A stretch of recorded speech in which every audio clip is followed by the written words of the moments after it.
वक्रतुंड महाकाय सूर्यकोटिः समप्रभ निर्विघ्नं कुरु मे देव सर्वकार्येषु सर्वदा मंगलमूर्ती मोरया अवधूतचिंतन श्री गुरुदेव दत्त.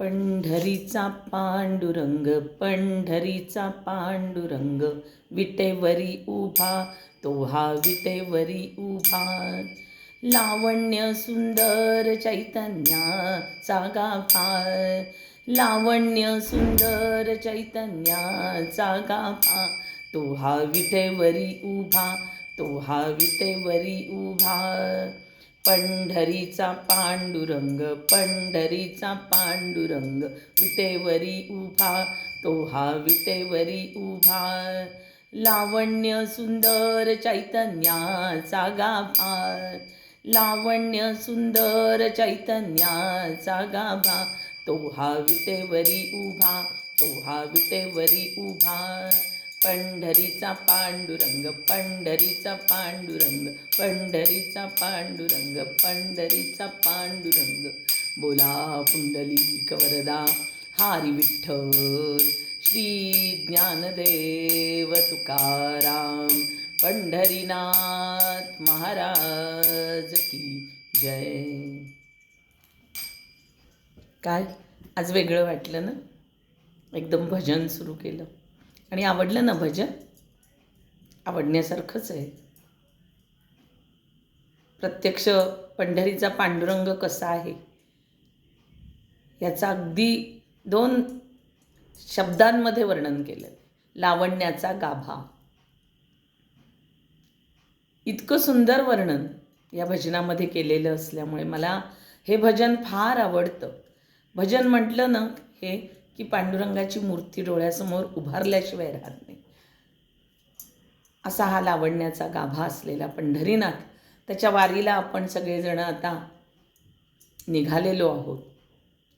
कालच्या व्हिडिओमध्ये आपण, कालच्या अभंगामध्ये आपण संत भार पंढरीत, पंढरीत काय आहे हे पाहिलं की संतांचा हा मेळा जमलेला आहे. कशासाठी या संतांना भेटायचं, कशासाठी या संतांना शरण जायचं ते आपण आजच्या अभंगामध्ये पाहणार आहोत. आजचा अभंगसुद्धा जगद्गुरू संत तुकाराम महाराज यांचा आहे. अतिशय छान असा अभंग आहे. साधा आणि सोपा अर्थ समजायला असा हा अभंग आहे. पण त्या अभंगाचा गाभा जो आहे हा मात्र फार महत्त्वाचा आहे. तुमच्या माझ्यासारख्या प्रापंचिक लोकांसाठी अत्यंत महत्त्वाचा संदेश या अभंगामध्ये जगद्गुरू संत तुकाराम महाराज यांनी दिलेला आहे. काय म्हणतात संत तुकाराम ते आता आपण अभंगामधूनच ऐकूयात.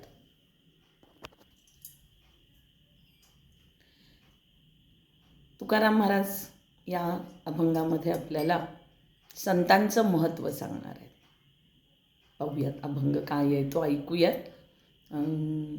संत चरण रज लागता सहज संत चरण रज लागता सहज वासनेचे बीज जळूनी जाय वासनेचे बीज जळूनी जाय मग राम नामी उपजे आवडी मग राम नामी उपजे आवडी सुख घडोघडी वाढू लागे सुख घडोघडी वाढू लागे मग राम नामी उपजे आवडी मग राम नामी उपजे आवडी कंठी प्रेम दाट नयनी नीर लोटे, कंठी प्रेम दाट नयनी नीर लोटे, हृदयी प्रगटे राम रूप, हृदयी प्रगटे राम रूप, मग राम नामी उपजे आवडी, मग राम नामी उपजे आवडी, तुका म्हणे साधन सुलभ गोमटे,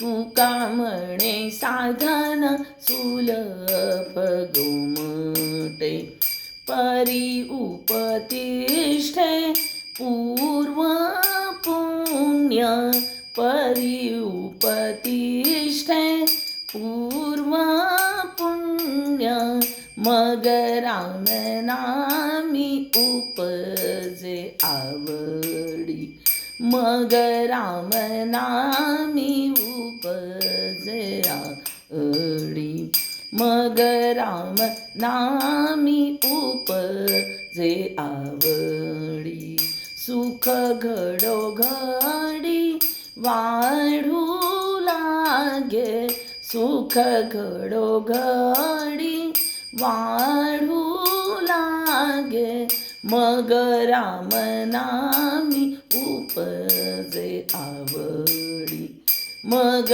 राम नामी, मग राम नामी, मग राम नामी उपजे आवडी. गोपाल कृष्ण भगवान की जय.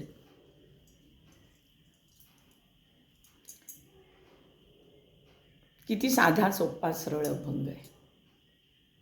संतांच्या सहवासात आल्यानंतर काय होतं, काय घडतं, हे तुकाराम महाराजांनी या अभंगामध्ये सांगितलेलं आहे.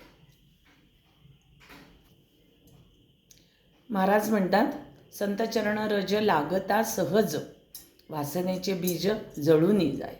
संतांचा सहवास आपल्याला मिळाला, संतांच्या चरणाची धूळ आपल्या कपाळी लागली, तर आपल्या अंतःकरणातील वासनेचे बीज जळून जातात. आणि ते सहजतेने संतचरण रज हा त्याचा शब्दशः अर्थ झाला. पण त्याचा भावार्थ जर विचार करायचा म्हटलं तर संतांच्या चरणाची धूळ, रज म्हणजे माती, म्हणजे संतांच्या विचारांची धूळ, संतांच्या विचारांची माती, संतांच्या विचारांना आपण आपलं केलं, नुसते कानावर जरी ते पडले तरीसुद्धा आपल्या अंतःकरणामध्ये, आपल्या मनामध्ये असणारे, आपल्यामध्ये असणारे वासनेचे बीज जळून खाक होतात, नष्ट होतात.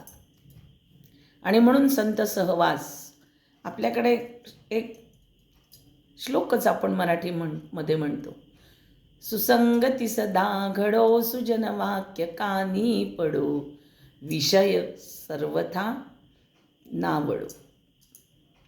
सुसंगती सदा घडो सुजन वाक्य कानी पडो. संता चांगल्या लोकांची संगत असली की खरंच ह्या विषय सुखाची आवड राहत नाही, वासना जळून खाक, कोणत्याच प्रकारची वासना मनामध्ये राहत नाही. तेच या चरणामध्ये तुकाराम महाराजांनी सांगितलेलं आहे. पुढच्या चरणामध्ये काय म्हणतायत, मग रामनामी, जेव्हा तुझ्या मनातली वासना संपून जाईल, वासना नष्ट होईल, प्रपंचावरचं प्रेम, प्रपंचाविषयी असणारी वासना जेव्हा संपून जाईल, नष्ट होईल, जळून खाक होईल, तेव्हा आपोआपच काय होईल, मग रामनामी उपजे आवडी, उपजेल तुला रामनामाची गोडी आपोआप लागेल. कारण विषय सुखाची कोणतीच नवाळी तिथे नाही आहे. ती जागा भक्तीने घेतलेली आहे, संतांनी सांगितलेल्या भक्ती मार्गांनी ती जागा घेतलेली आहे. आणि त्यामुळे आपोआपच मनामध्ये, हृदयामध्ये, अंतःकरणामध्ये रामनामाची गोडी उपजे, आपणहून उपजेल, निर्माण होईल. मग पण त्यासाठी संतांच्या सहवासात येणं महत्त्वाचं, कारण संत त्याच्यासाठीच आलेले आहेत. ब्रह्ममूर्ती संत जगी अवतारले, ब्रह्ममूर्ती संत उद्धराया आले दीन जना, ब्रह्ममूर्ती संत जनांचा उद्धार करण्यासाठी हे ब्रह्ममूर्ती संत या पृथ्वी तलावर अवतरलेले आहेत. आणि म्हणून मी नेहमी सांगते की महाराष्ट्र ही पुण्यभू आहे, पवित्र भूमी आहे, जिथं अनेक संतांनी जन्म घेतलेला आहे.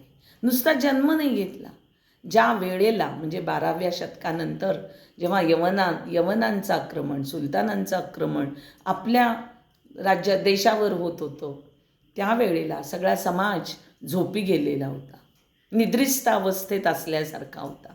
त्याचा स्वाभिमान नष्ट झालेला होता, संपलेला होता.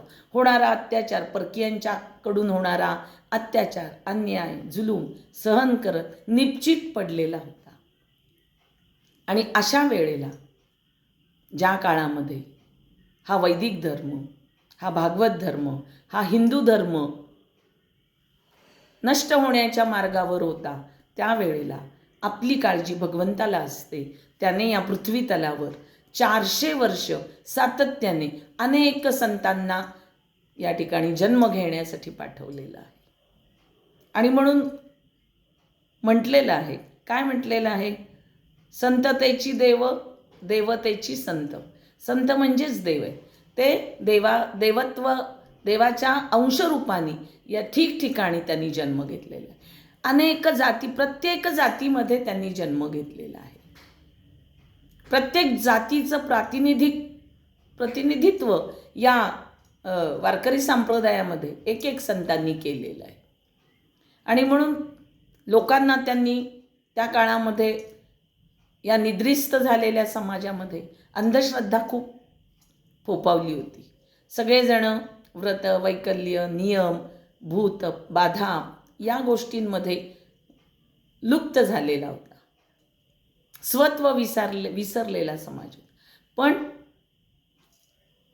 या सर्व संतांनी या सर्व समाजाला उपदेश केलेले आहेत, शिकवणूक दिलेली आहे. मग ती समतेची शिकवणूक असेल, ती भक्तीची शिकवणूक असेल,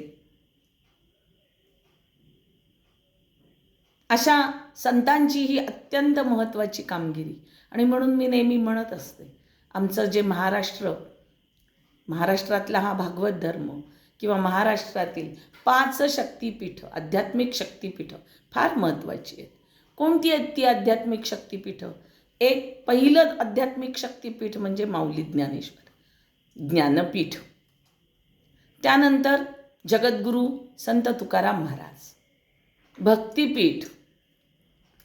त्यानंतर भगवंताचे अत्यंत लाडके असणारे संत नामदेव महाराज, ज्याने नाम हाच यज्ञ सांगितलेला आहे, नामपीठ. चौथं शक्तीची उपासना, तेजाची उपासना, बलाची उपासना करायला समाजाला शिकवणारे समर्थ रामदास स्वामी शक्तिपीठ. आणि शांतीचा संदेश देणारे शांती ब्रह्म संत एकनाथ महाराज. हे 5 संत या आध्यात्मिक वैभवाची ताकद आहे, शक्ती आहे.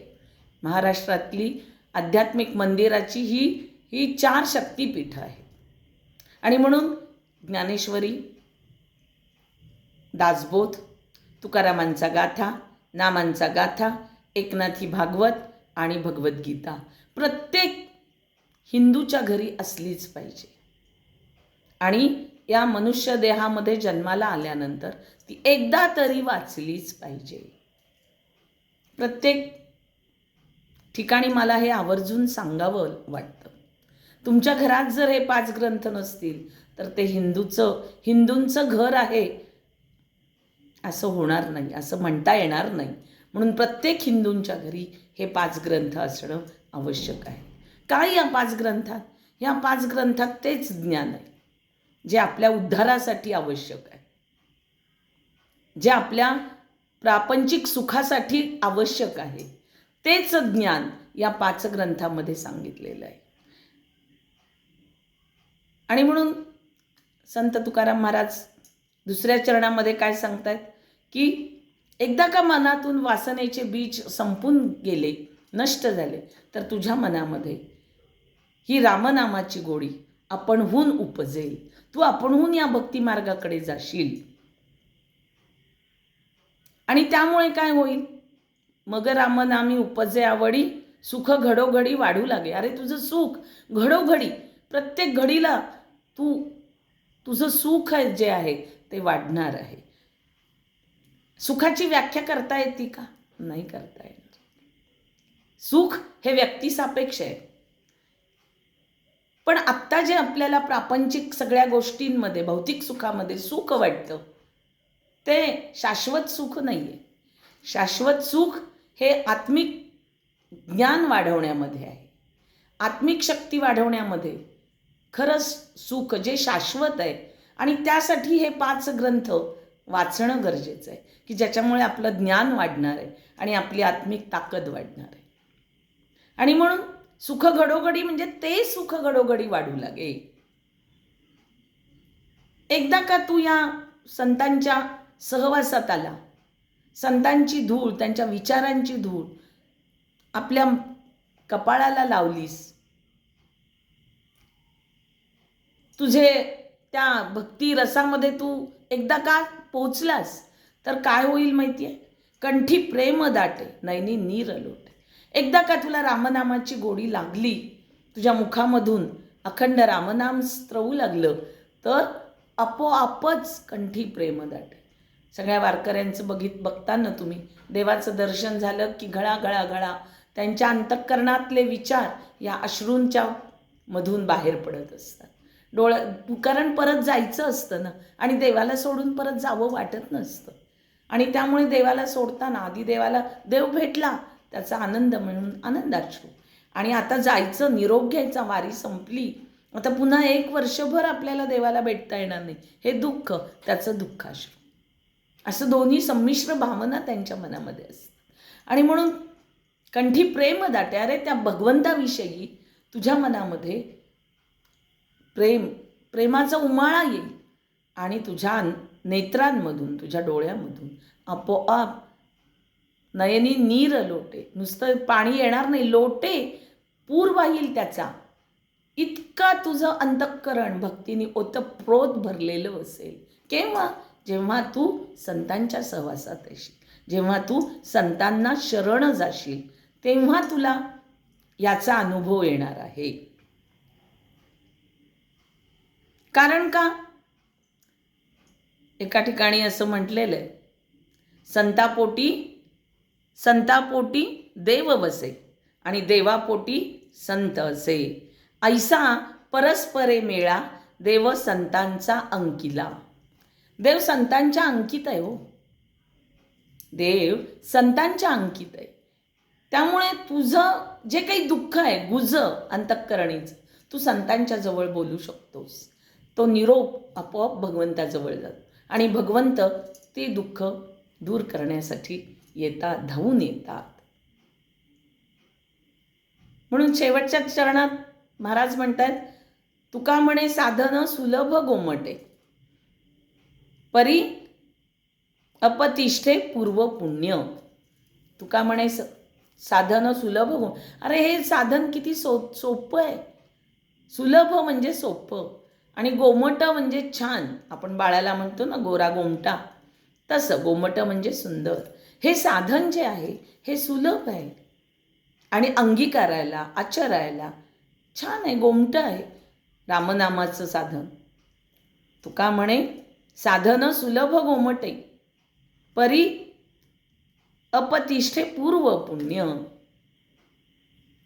तरी पण पूर्व पुण्याई फार महत्त्वाची असते. आणि म्हणून त्या पूर्व पुण्याईनी तुला हा संतांचा सहवास मिळावा, संतांच्या चरणाची धूळ तुला कपाळी लावायला मिळावी, संतांचे विचार अंगीकारायला तुला संधी मिळावी, तू ते कर असा उपदेश संतांनी तुकाराम महाराजांनी या ठिकाणी केलेला आहे.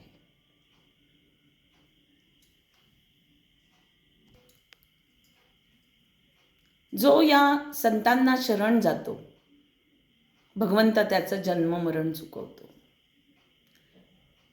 उद्धार होतो म्हणजे काय? आपला संतांच्या सहवासात आपला उद्धार होतो. संतांच्या विचारामुळे, या भक्ती मार्गाने गेल्यामुळे, भगवंताचं नामस्मरण केल्यामुळे आपला उद्धार होतो. म्हणजे काय होतं तर आपण जन्ममरणाच्या फेऱ्यातून आपली मुक्तता होते.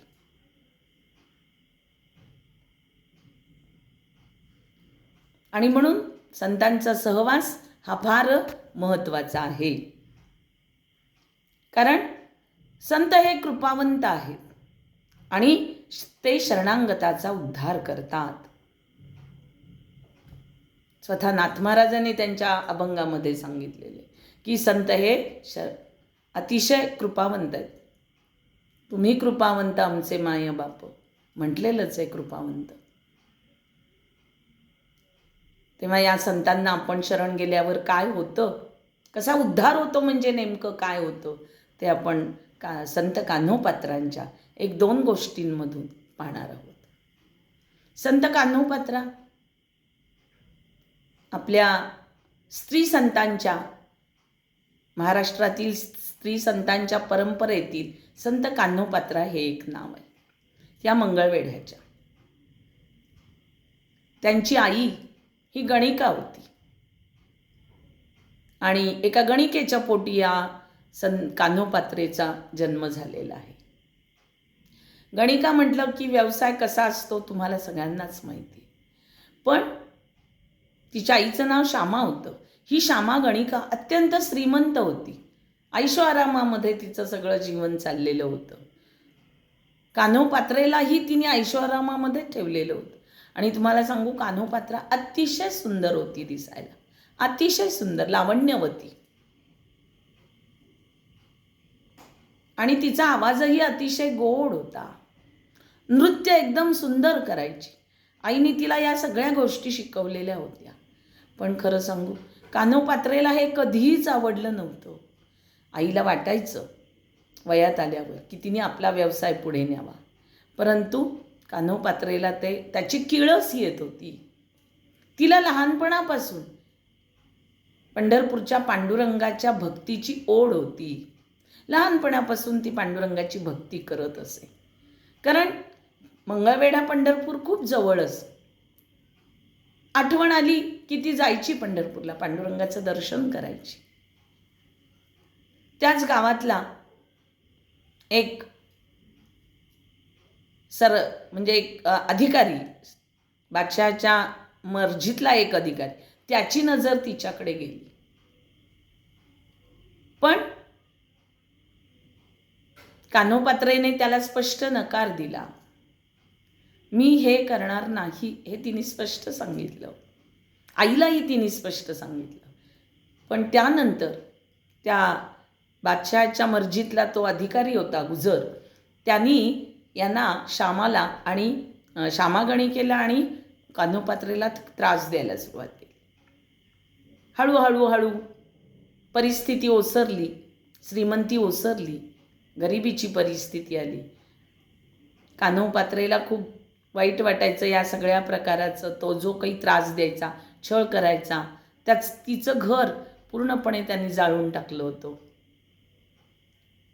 कान्होपात्रा धावत दर एकादशीला पंढरीला जायची. तिला माऊलींचा सहवास मिळालेला होता.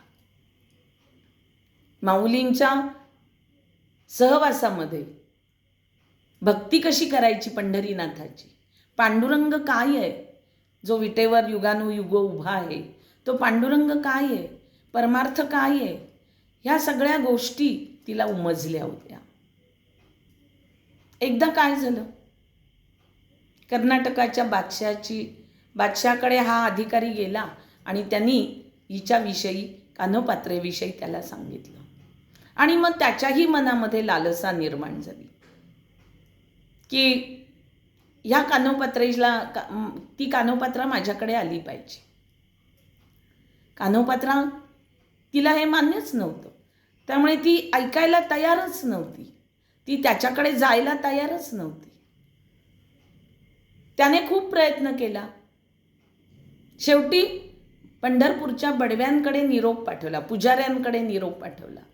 तुम्ही जर कान्होपात्रेला माझ्याकडे आणलं नाही, मला दिली नाही, तर मी या मंदिरावरून नांगर फिरवेन, हे मंदिर मी उद्ध्वस्त करेन. ही गोष्ट कान्होपात्रेच्या कानावर गेली. तिला फार वाईट वाटलं, दुःख झालं. ती पंढरीनाथाचं मंदिर उद्ध्वस्त होणार या विचाराचं दुःख तिला इतकं झालं की ती त्या गोष्टीला तयार झाली आणि तिने निरोप पाठवला, मी तयार आहे या गोष्टीला, मी येते तुमच्याकडे, परंतु माझी एक अट आहे म्हणाली. काय? मला पंढरीनाथाला, पांडुरंगाला मला एकदा भेटायचं आहे, त्याला भेटून येते मी तुमच्याकडे. इतकी सुंदर लावण्यवती, सुंदर नृत्य करणारी, सुंदर गाणं म्हणणारी ही कान्होपात्रा येतीये म्हटल्यावर बादशहाने तिला परवानगी दिली. कान्होपात्रा पंढरीनाथाकडे गेली, देवळात गेली, पांडुरंगाच्या चरणावर धाय मोकलून रडायला लागली. काय हे पंढरीनाथा, पांडुरंगा, आता तरी तू धावून ये,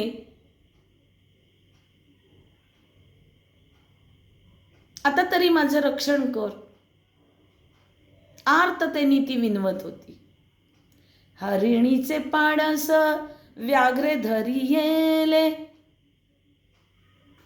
या अभंगामधली ती आर्तता जी आहे, ती आर्तता, नको देवराया अंतता पाहू, प्राण हा सर्वथा जाऊ पाहे, नको देवराया. हरिणीचे पाडस व्याघ्रे धरी येले, तैसे मज चाहले. तसं झालेलं आहे पंढरीनाथा. आता माझा अंत पाहू नको, तू धावून ये, यामधून मला सोडव, माझं रक्षण कर. खूप आर्ततेने ती आळवत होती पंढरीनाथाला.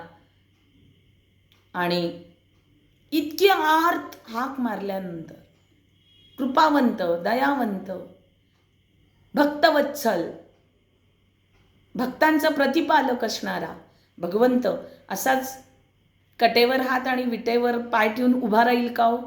नाही. भगवंतानी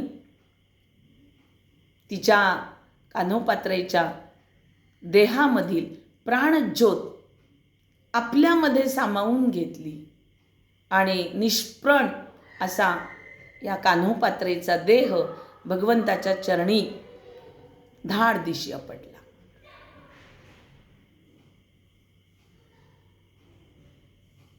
भगवंतानी पुजाऱ्याला स्वप्नात जाऊन सांगितलं की तिला देवळाच्या दक्षिण दिशेला तिचं सगळं विधी करा म्हणून. आणि मग त्याप्रमाणे आजही कान्होपात्रेच्या नावाने तिथं एक म्हणजे समाधी असल्यासारखी आहे. आणि पंढरपूरच्या देवळामध्ये एक वृक्ष त्या ठिकाणी लावलेला आहे. तो आजही त्या ठिकाणी वृक्ष आपल्याला पाहायला मिळतो. ते कान्होपात्रेचं मंदिर, ते कान्होपात्रेचा वृक्ष म्हणून त्या ठिकाणी लोक आवर्जून तिचं दर्शन घेतात. अनेक म्हणजे फार त्यांना आयुष्य लाभलं नाही, पण जेवढं काही आयुष्य लाभलं त्या पूर्ण आयुष्यामध्ये त्यांनी भगवंताचं नामस्मरण, भगवंताचं रूप, भगवंताची भक्ती, भगवंताची सेवा याविषयी अभंग लिहिलेले आहेत. एकूण त्यांचे 33 अभंग आहेत. पण संत कान्होपात्रेचं स्त्री संतांच्या नामावलीमध्ये नाव आवर्जून घेतलं जातं. अशी ही संत कान्होपात्रा, तिचा उद्धार भगवंतांनी केला. का? तर तिला एकतर भगवत भक्ती, भगवत सेवा, भगवंताची सेवा, भगवंताची भक्ती, भगवंताचं नामस्मरण आणि माऊलींसारख्या महान विभूतींचा सहवास तिला लाभलेला होता. त्यांच्या वारीमध्ये, त्यांच्या दिंडीमध्ये ती असायची आणि म्हणूनच तिचा अशा पद्धतीने भगवंताने उद्धार केलेला आहे. असा उद्धार तुमचा माझा हो, आणि त्यासाठी ही भगवत भक्तीची, भगवंताच्या भक्तीची गोडी तुमच्या माझ्या मनामध्ये निर्माण हो, हीच आजच्या सेवेच्या दिनी भगवंताच्या चरणी प्रार्थना करते आणि माझ्या वाणीला विराम देते. गोपाल कृष्ण भगवान की जय. माऊली ज्ञानेश्वर महाराज की जय. संत कान्होपात्रा महाराज की जय. जय जय रघुवीर समर्थ.